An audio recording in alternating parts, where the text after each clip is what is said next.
Okay,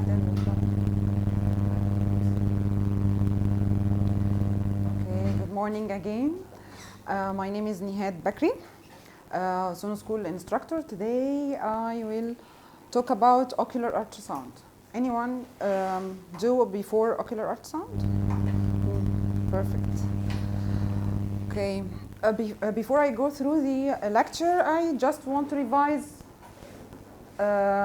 ocular anatomy, human eye anatomy, starting from the iris, starting from the cornea at first, then followed by the iris with central pupil, yes, then lens, connected to peripherally by ciliary body to ciliary muscle, then choroid, then the innermost layer is retina. There are two important points. First, since sclera is in continuity with the sheath of the optic nerve, and the retina is attached in two places, here at the site of optic nerve and ciliary body. Okay, I need these 2 points to follow in the pathology later on. Okay, again, sclera, the outermost layer, act as a protective barrier in continuity with this dural sheath of the optic nerve. Then uvea. Uvea is consists of iris, ciliary body, and the choroid plexus, and this making a layer separating anterior chamber to the posterior chamber. Clear? Choroid plexus is a central layer between sclera and retina.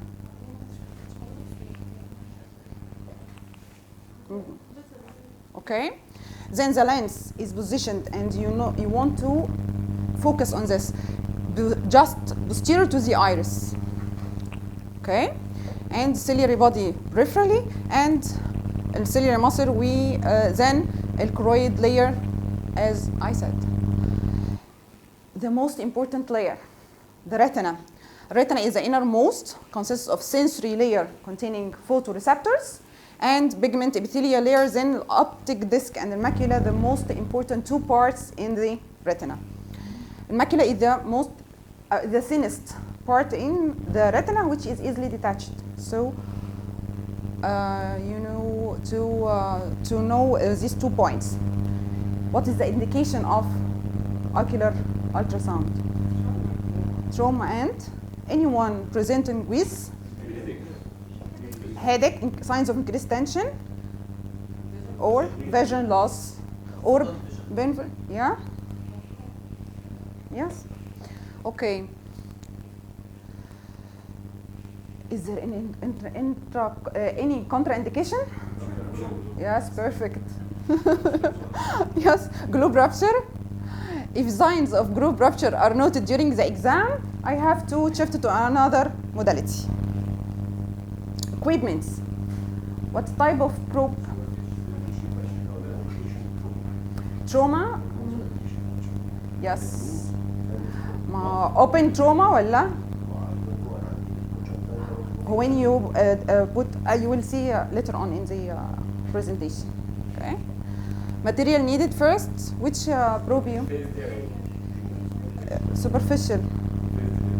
Deep. You need high frequency superficial probe, right? No. Then I need gel. Sometimes if present, and it's preferable to be present, clear plastic film to be placed on a closed eye. Okay? If available. Technique. I ask patient to lie supine and raise his head 30 to 45 degrees for 2 reasons. Gel not spill out and sliding down first. The second cause, and it's most important, mostly patients with headache or signs of increased tension, one of precautions to elevate the head 30 to 45 degrees. Okay. Then put a clear plastic film is available and gel, and I have to scan the orbit in 2 planes as we used to, sagittal and transverse. In sagittal in horizontal plane, I have to like this. Horizontal plane is transverse, right? and the knob to the right shoulder of the patient, and I have to scan the eye from up to down. Then I let the probe stationary in place and ask the patient when to move his eyes up and down. Okay? Then I will rotate the probe to longitudinal axis 90-degree up, marker directed to the head up, and scanning from right to left. Okay? And then back to stationary plane and ask the patient to move eyes from right to left several times. Okay. Like this. Patient lies supine, close the eyes, film in longitudinal axis, then rotate to transverse. What I see in the image: skin of eyelid, followed by cornea. This is the anterior chamber, lens, vitreous body. Retina appear as a hyperechoic line, hyperechoic line. Then at the same line of lens, you can see optic nerve. Why I'm do sliding and motion up and down? Why? To cover, scan the globe, all sections and the cuts. Okay? Watch this video and help you to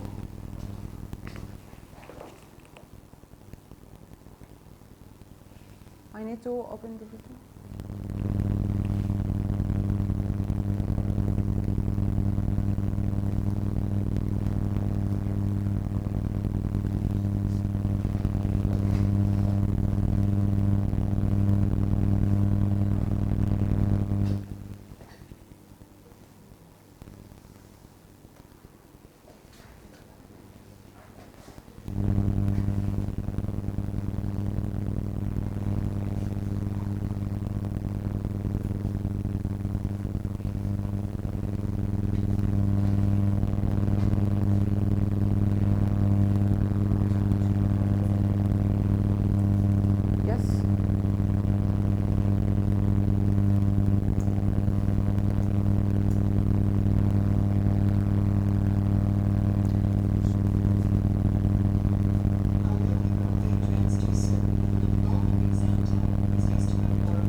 Go out.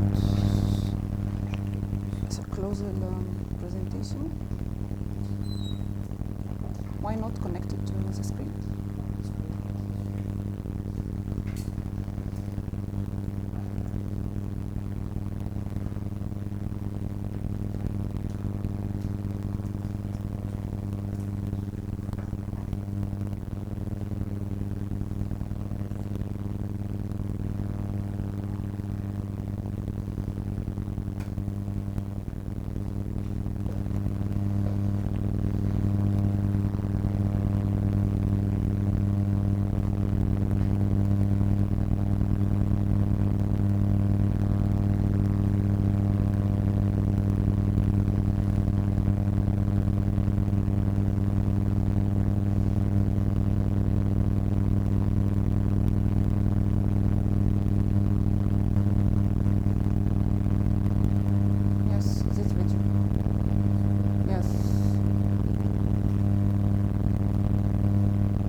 كتيرة.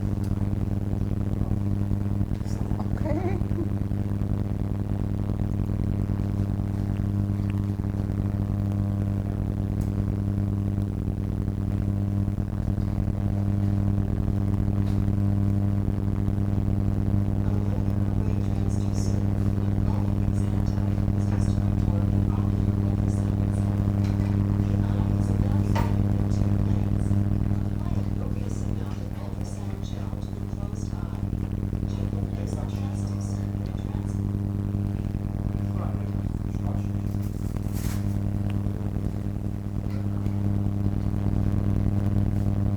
ده في فيديوز كتير.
A linear array transducer with an ophthalmic exam type is used to perform an ocular ultrasound exam. The eye is evaluated in 2 planes. Apply a copious amount.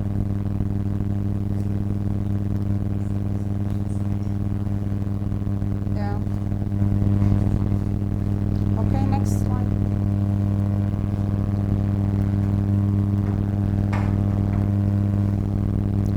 Okay, what is the pathology expected to see in globe?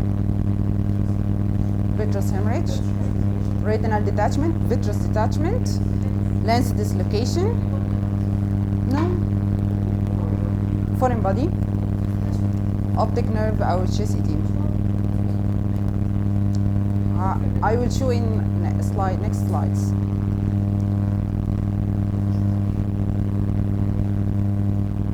Eye pathologies will be detected in case of trauma, retinal detachment, vitreous detachment or hemorrhage, central retinal artery occlusion, raised intracranial pressure and papilledema. The eye is a mirror image for the brain. In case of trauma, foreign body or lens dislocation, detachment or hemorrhage. If the case is presented with flashes, flutters, invasion or partial or complete vision loss, suspect retinal or vitreous detachment. Retinal detachment, the retina is visualized on ultrasound view as a mobile hyperechoic membrane or flap moving in vitreous chamber, giving the shape of serpentine motion. Okay? Do you remember when I said the retina is attached at 2 places in eye, one at the ciliary body and the other at optic nerve. So when detachment occurs, yes, the portions in the middle flapping while attached or tethered to the ends. This is differentiating retinal detachment from vitreous. Vitreous, again. Retina normally attached at 2 places only, ciliary body from anterior and retina from posterior at the optic disc, while the other layer is freely mobile, only is stationary and stable at its place by optic pressure. Okay? Normal eye pressure. Yes. In case of trauma, when detached and displaced from its side, will be mobile from the center while attached and tethered from ciliary body, yes, and optic nerve. Is it clear? Giving the shape of this 2 concave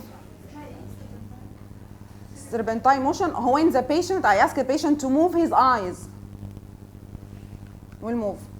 In case of vitreous detachment, it's unlike no attachment at that place, right? So will be appearing as hypoechoic lesion or hypoechoic shadow in the posterior chamber of the eye only, without attachment. And when I ask a patient to move his eyes up and down and from right to left, this shadow will move like a washing machine or a swirl, giving the shape of something is going around. So normally it's anechoic? Yes, no. And then if there is vitreous detachment, there is a hypoechoic area. Yeah. If you want to remember the normal shape, clear. Yeah, anechoic. Okay. if retinal detachment, tethered from anterior and posterior. Vitreous hemorrhage, only hypoechoic lesion present in the posterior chamber. Hemorrhage, detachment, we'll see flap or membrane floating in the vitreous, in the cavity. While in case of hemorrhage, like this, you will see the heterogeneous material.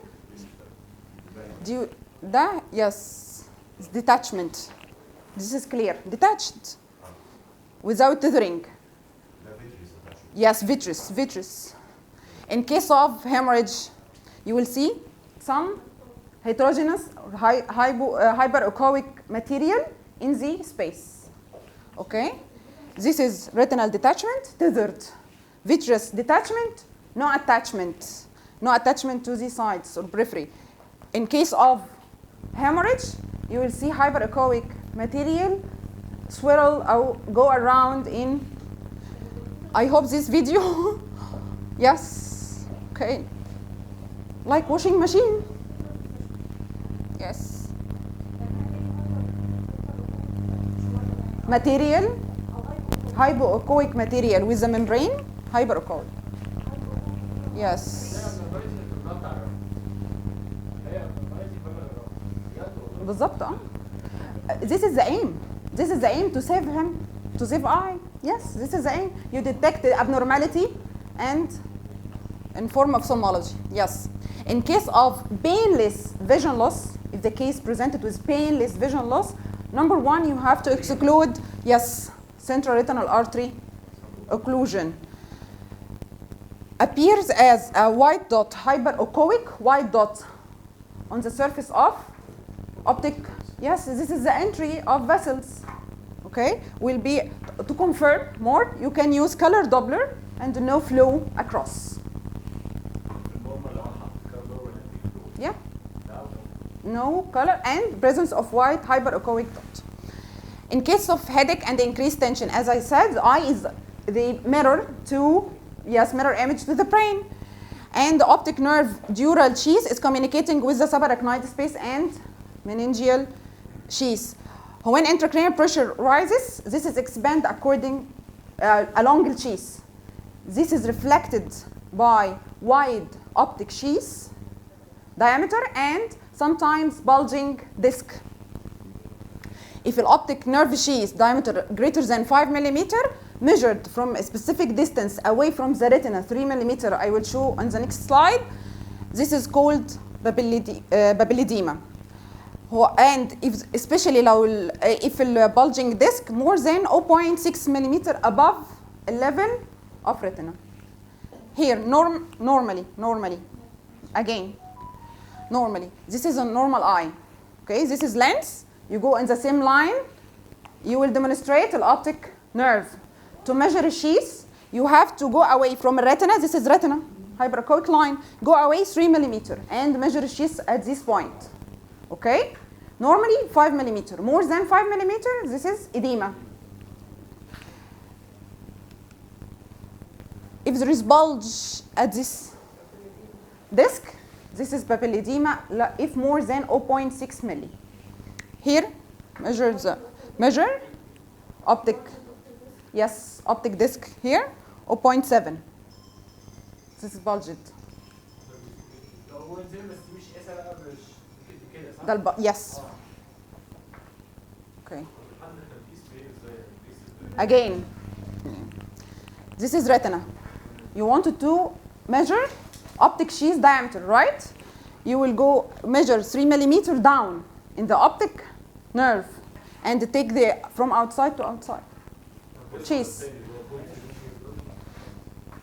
0.6 above the level. Till 5.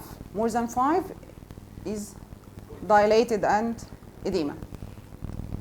In case of trauma, you can demonstrate and observe echogenic material, glass, wood, anything we can see. This is within the globe, so I have to stop and search for another modality. This is an open wound. Okay. In case of lens subluxation, I will see it in the posterior chamber away from its normal position below iris. Rupture globe. Heterogeneous material only in the vitreous chamber. So I have to stop and search for another modality and call for help. Don't forget retrobulbar edema or hematoma outside the globe. It is dangerous if rapidly progressive. Will compress the optic nerve. So I have to, yes, hypoechoic line outside. Don't forget increase tension by measuring the cheese and observe if there is optic bulge. Vitreous hemorrhage, no tethering. Retinal detachment, tethered at the, maybe at one side from optic or ciliary body or both. Any questions? Out of scope. This is not our session. This is for advanced, not here. We are discussing acute care. Trauma. We are searching for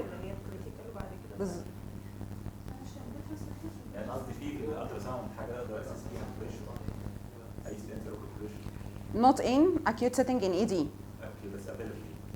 Not in ED.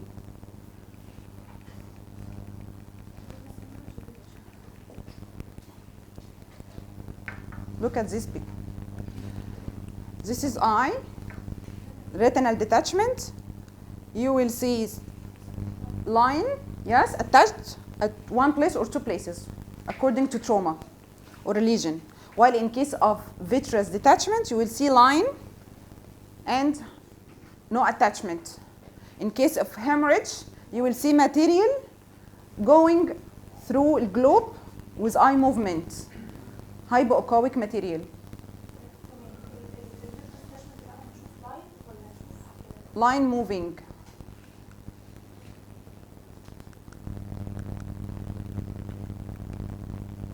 Line like this. While in presence of hemorrhage, you will see hypoechoic lesions. Moving, especially, you ask the patient to move his eye. If he moves his eye and you demonstrate a presence of hypoechoic lesions moving like washing machine, this is including hemorrhage. Any more questions? A line. Yes. Ocular ultrasound is safe, easy to perform without contrast bedside, can be used in acute trauma patients to exclude many eye pathologies.